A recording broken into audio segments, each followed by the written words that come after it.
We have some early numbers in from over the weekend at the box office, and guys, we are dealing with right now with the Marvels, the biggest box office bomb of all time. I'm about to call it, man, especially with these estimates and how we've seen them tracking. They're only going down from here, and the Marvels, it's not going to crack $200 million. This is abysmal, man. Just look at, okay, the week-to-week drop-off, that Friday-to-Friday drop-off, guys, and the fact that it's behind. Okay, it's not like there was huge competition that's out there. We don't even have all the numbers in from the Hunger Games, which I'm sure probably bought a little bit into the overall haul, but you lost to a Trolls film, a goddamn Trolls film, and a Thanksgiving-themed horror flick.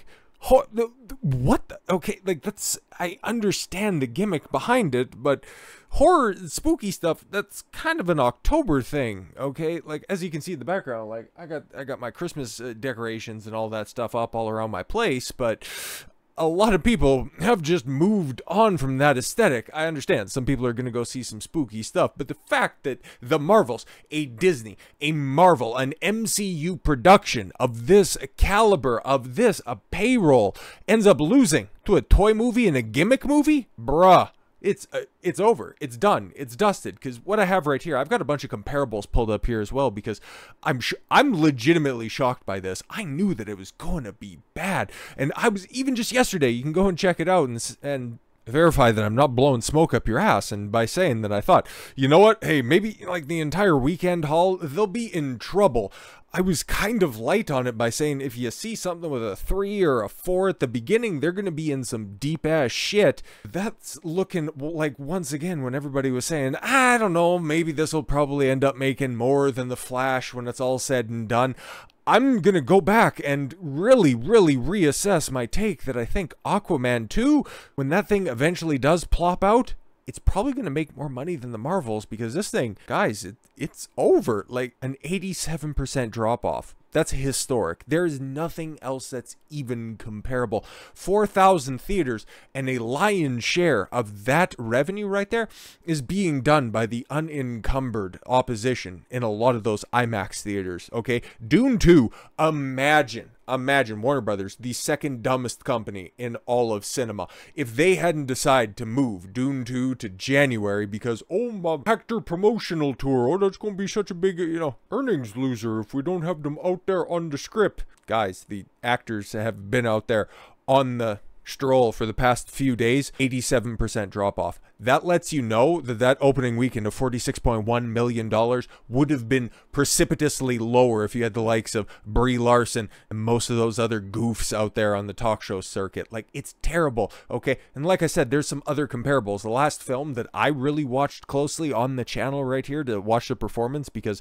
oh god, this is atrocious. It's Indiana Jones, okay? So Indiana Jones and the Derp of Derpstiny that just came out in late June, right? Early July. 67% drop off, still making $7.7 million in its second weekend, back when it was getting bodied by Sound of Freedom, right, in such an anomalous situation. That's a 23. That is 23 down to 7.7. Here we have 21 down to $2.8 million. And the competition isn't anywhere nearly as strong as it was during the summer. Or what about this time last year? Here we have, well, I'm sorry, a couple of years ago, back when the thought of consistent bombs out of Marvel was completely and totally out of everybody's idea. But the previous low water mark, the Eternals, right, still made $400 million worldwide. It only had, and I'm saying it only, had a 74.6, 75% drop off, $30.8 million down to 7.8 million. That's a lot, man, okay? What about the other big bomb, okay? The previous biggest bomb of the year, The Flash, which say goodbye to even sniffing $270 million, guys. That had an 81.4% drop. That's pretty fucking bad. But it ain't no 87%, okay? But Ant-Man and the Wasp, Quantumania, where all of this stuff, all of the chatter that was out there, that Marvel isn't this infallible brand, at least in the mainstream. A lot of people have been talking about it for a very long time, but we're just going to stick with the 30,000-foot view of this. Ant-Man and the Wasp: Quantumania. It couldn't get any worse than that, right? 82%. And here we sit right now, and these are just estimates. Obviously, I'm going to be talking about this for the next couple of days as well, when the actuals start to come in, and it's so over. It's so over. And why is that? Everybody's pointed it out. I've made note of it in a couple of my videos as well. There is no good word of mouth about this film. There's nothing to praise when it comes to this film. There are a couple of good elements where people will go, oh, you know, the one act, you know, the one thing was good.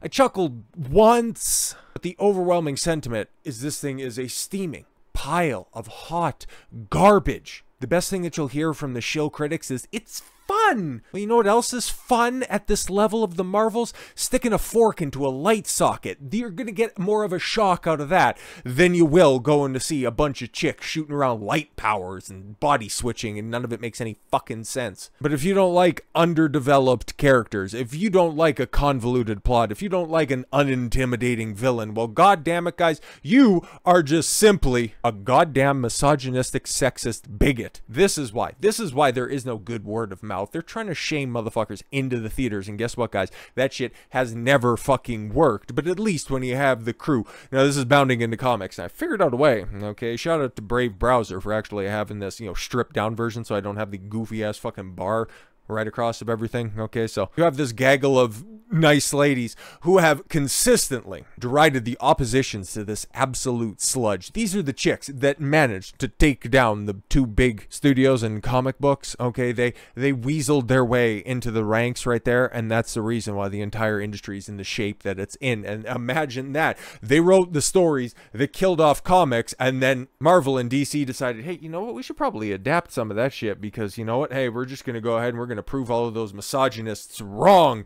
And what ended up happening? Nobody turned out to the fucking theater. So you have Heather Antos, Gail Simone, and Kelly Sue DeConnick encourage their fans. They don't have any fans. Okay, what are you encouraging berating your family members to go and check this out? Because nobody's seeing it. Absolutely. We have the numbers. Nobody's fucking seeing. It's pulling in. This is atrocious. $694 per fucking theater that's opened. That's not even enough to cover the payroll and the light bill to keep the theater open. Nobody's going to see this shit. But no, you have to, guys. The women in comics are out in force defending the honor of the Marvels movies, which failed spectacularly at the box office for its opening weekend. Heather Antos, Gail Simone, Kelly Sue DeConnick, and others are actively trying to gatekeep fans' opinions, imploring them to see the movie and be quiet about their criticisms of the Marvel Cinematic Universe and what appears to be a coordinated narrative on behalf of women in the comic industry. Right? Good shit? And you wouldn't have to shill so fucking hard for it. It's really not that difficult to fucking figure out. You can't do that. There are really talented females in the comic book industry. Just those three bitches don't happen to be among them or their ranks. For the past few days, excuses have been made from why the Marvels underperformed. It's fucking bad.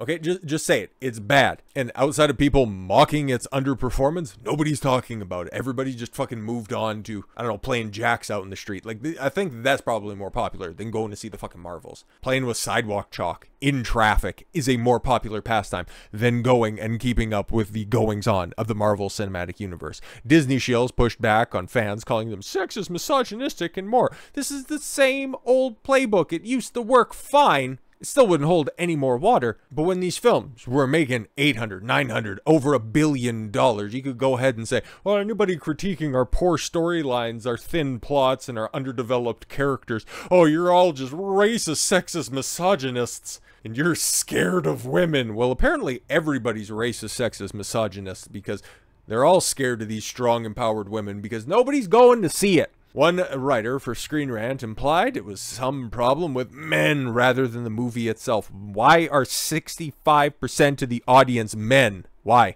Why is that? All of those bitches that you're trying to pander to, ain't none of them checking this shit out. That's the problem. Why don't you fucking address that? Maybe the women who were likely to go and see this film liked the characters before you tried to bitch them up and feminize everything. Maybe that's what drew them to these properties. And it's never going to be 50-50. It's never going to be a female brand. And guess what? That's fine, because there are female brands that are out there. What's the #1 movie of the year? What's the #1 movie of the year? A fucking female-centric movie. Poorly written. written, sure. The plot sucks a bag of dicks. Did it make a lot of money because it catered to femininity? You bet your sorry ass it did. Did the Marvels, though? It was all said and done. Might end up making a tenth of what the Barbie film did. That's not even hyperbole. That shit just made, the guts of $1.5 million. Or $1.5 billion, sorry. Vastly undersold that, a tent pole of screenwriting. I'm sure Greta Gerwig, who's also writing the Snow White remake, I'm sure she'll be getting all of her flowers when that piece of shit and eventually rolls out into theaters. Anyways, Tessa Smith, writer for Screen Rant, apparently. It's really interesting to me that all the men who are actively, you're supposed to be a fucking professional writer, and you couldn't even proofread your tweets? You're retarded. Actively hating on the Marvels. The movie isn't perfect. Read my review for my thoughts. Me. We fucking get it, okay? This is why, for the most part, female-related stories fucking suck a dick, because it's all solipsistic nonsense. But it doesn't deserve the hate many men are giving it. So just the men? So if the female critics that are out there, the female content creators, want to do a review on it, that's totally fine. All right, bigot. Set the stage for the narrative formed by the leaders of the recent feminist movement in the comic industry. Yes, the women who actually have blood on their hands, not because, they're just not very sanitary, but because they killed the industry. Okay, Gail Simone took to X in the evening of the Marvels release to shame fans, criticizing how bad the Marvels production was, saying, "Good Lord, let people like things," says the chick who weaseled her way into the industry, who turned Wonder Woman into a flannel-plated U-Haul enthusiast, made the Birds of Prey scissoring aficionados. Write what you know, I guess. But good Lord, let people like things. Yeah, people used to like Wonder Woman until you took the pen. People used to like the Birds of Prey, the collective that was well established and written by the likes of Chuck Dixon, guys who actually understand the fucking characters that are in there, instead of not liking something, twisting it into something that you personally like, but nobody fucking else does. Unbelievable. It's unclear who the subtweet referred to, but yeah, you can kind of fucking figure it out, okay? Honestly, I've lost interest in the MCU for ages now. Maybe it's a good and fun film, but I won't be watching it. Important news. Called an opinion. Why are you going after a woman? You're supposed to let people like things, right? It's called an opinion. It's what an adults express regularly on this platform. If you want to respond to stupidly, then your choice. Oh yeah, and reflects on your characters. It's just lucky you didn't accuse me of some kind of misogyny for not wanting to watch yet another MCU film. Maybe this is good and it's a fun tweet, but I won't be reading it. Yo, this is another professional fucking e-bagger, one of these chicks that just absolutely have no fucking talent, continue to kill every single run that they're a part of in comics, and then instead of doing some work in order to, fucking turn a profit for themselves, they just spend all of their time perpetually tweeting online. Good thing you can eat your phone, right? Embattled Heather Antos. Jesus Christ. Group editor for licensing at IDW any day now, going out of business, posted, "The Marvels is the most fun I've had at a superhero film for a long time. Don't miss out." There's nothing wrong with that if you like that, okay? I'm sure you had a great time. You just made sure that your helmet's chin strap was firmly attached so it didn't slide off this time. Antos would also retweet Jesse Earl, implying individuals who do not like Marvel Studios turning into the MCU as racist and misogynist. See, of course, man. Finally, Pseudoconic. Yeah, the bitch who's a greatest input into the entire comic book sphere is telling the public, that if you don't like my politics, don't buy my book. And guess what? Everybody listened. Nobody bought her fucking book. DeConnick is the woman who took the beloved Carol Danvers Ms. Marvel character. Yeah, back when Ms. Marvel was a fucking great. Okay, my first introduction to the Ms. Marvel character, to the Captain Marvel character, was through the video game format, was through Marvel Ultimate Alliance. And Miss Marvel, well, she was wearing a black one-piece unitard, had long blonde hair, and was fucking great. She could float, she could fly, and if that's what got put into the MCU, we wouldn't be dealing with this situation. But of course not, man. She took the character and turned her into a short hair LPGA viewer. I want to say one word specifically, but you know what? Hey, I'm trying to get this video to have as much reach as possible. She stated, "P.S. Go see the Marvels this week." Doesn't she? She looks like the quintessential SJW, but those are the type of people that are not encouraging anybody to go check out this film. These are the cabal of people that are ruining the good word of mouth that anything could possibly have at this point in time. It could be a fucking hallmark of cinema, but nobody's going to go see this. The brand brand is tarnished beyond repair. You might get a couple of bright spots every now and again, but whenever you have goofs like this in the industry continue to shout with the loudest bullhorns, anything and everything attached to these projects are going to die on the face of it. That's why it's so nice to see somebody just simply having a normal take on this one. I'm not about to just shit on everything, okay? Like I said before, and you can go back and check, okay? Because I laid the groundwork for this just a little bit.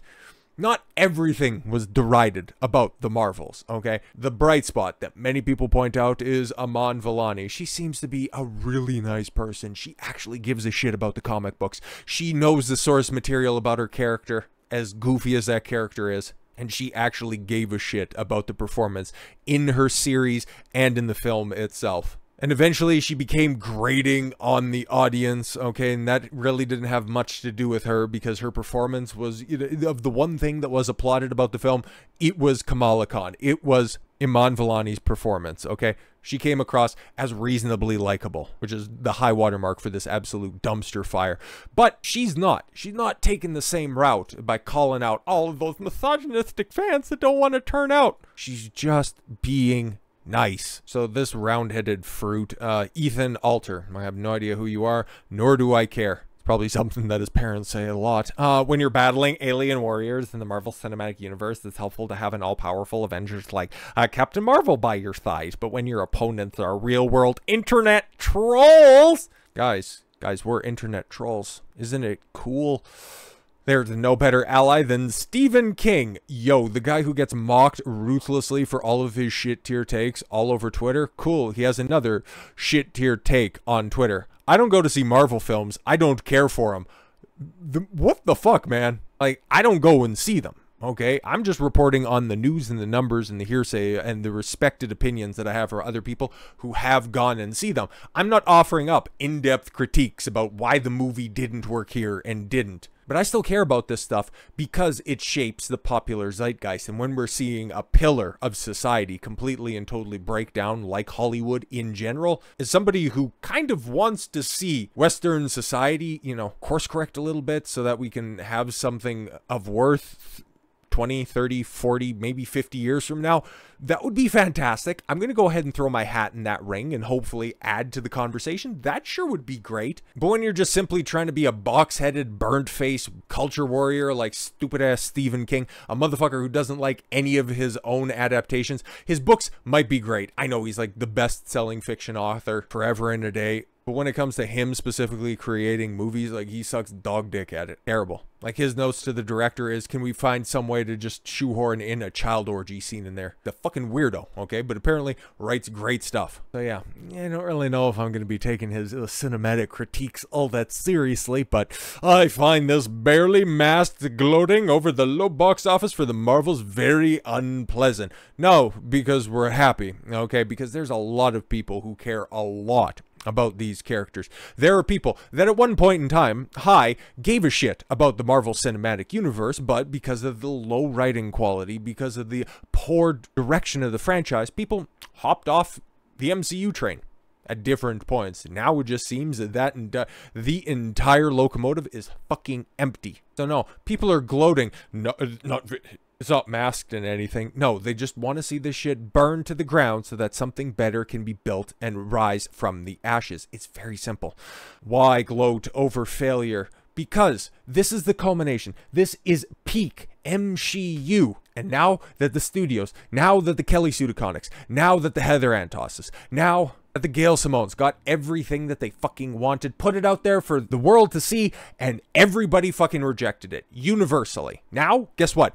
We can go ahead, put it into the hands of somebody who actually gives a shit and see what the fuck can pop out from that. Maybe give that a shot? No? Let's see what Stephen King's sterling insight provides here. Some of the rejection of the Marvels, maybe adolescent fanboy hate, yuck girls. Great fucking stuff that you have there, Stevie. But here, okay, leave it up leave it up to Iman Vellani, okay, probably what, the second, third lead, okay, in the film, or in the film rather, and guess what, oh my god, guys, a girl, I'm gonna go ahead and say that she has the best take, she's done the best promotion in regards to this film. I know, right? Iman Vellani appreciates the support as well. What's her take on this gonna be? Oh, Stephen King's coming to your defense, okay, he's out there criticizing the toxic man babies, what do you have to say about that? Having Stephen King in anyone's corner is pretty awesome. Cool. Fantastic. Like, he's a big name. Okay, he's a literary icon. He's a fucking mental patient online. But it's like, hey, Stephen King's gonna stick up for the film? Alright, cool. She was also asked by, Yahoo Entertainment reporter Ethan Roundhead. I don't fucking remember the dude's name, but she also, was talking about the box office and, what the fuck is happening out there. And she says, I don't want to focus on something that's not even in my control because what's the point? That's for Bob Iger. Exactly. Okay. Take the advice, because there was a viral clip that went around. I think it was earlier this year. It might have been in on and around the time of Ant-Man coming out, but Brie Larson was asked, oh, what do you think about returning to the Marvel Cinematic Universe? What do you think about reprising your role for Captain Marvel? I don't know. Does anybody want me? She already knows. She fucking knows, okay? I think that she, along with many other people that are out there, are just simply empty vessels continuing to parrot the talking points that they think will make them more likable to people. Don't really know for sure or not if she actually believes all the shit that she's saying. She's just doing a really good interpretation, or rather an approximation of an empty-headed dork. But you know what? Hey, go for it, Fantastic. Maybe she'll learn from her mistakes, and given the fact that she's on the wrong side of 30, she's about to do some very interesting mental gymnastics, and people will start to come out and go, oh my god, based. But no, I don't know. Maybe Iman's probably just looking at Brie going, I don't want my career to just completely fall off a cliff like you. Like, look at you, Brie. Look at, you won an Oscar. And then you took the role of a lifetime, because you remember, at some point in time, taking a Marvel gig was, the stairway to stardom, but Brie Larson decided to piss it all away by making some of the dumbest statements fucking imaginable.